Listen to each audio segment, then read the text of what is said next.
Polisi secara resmi menetapkan Fadly yang berusia 45 tahun sebagai tersangka dalam kasus pembunuhan terhadap seorang sopir taksi online InDriver bernama Janus Welman Simanjuntak yang berusia 43 tahun.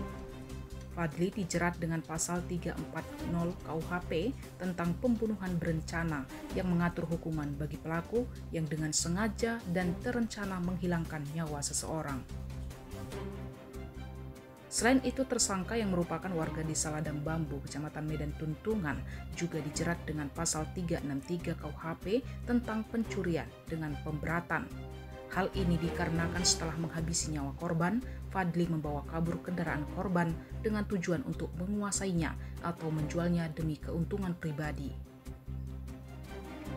Kapolres Tabes Medan Kombes Gideon Arif Setiawan dalam konferensi pers menjelaskan bahwa penetapan pasal 340 KUHP dilakukan karena berdasarkan hasil penyelidikan ditemukan bukti kuat bahwa tersangka telah merencanakan aksinya secara matang. Fadly diketahui telah mempersiapkan senjata tajam yang digunakan untuk menghabisi korban serta memilih waktu dan lokasi yang dianggap mendukung pelaksanaan kejahatannya.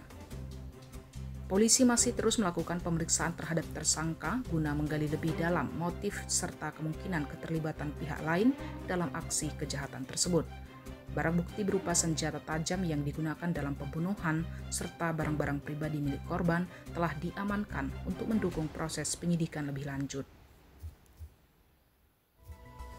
Jangan lewatkan berita menarik lainnya hanya di channel Toba TV. Follow, like, dan subscribe channel Toba TV untuk mendapatkan informasi terbaru lainnya.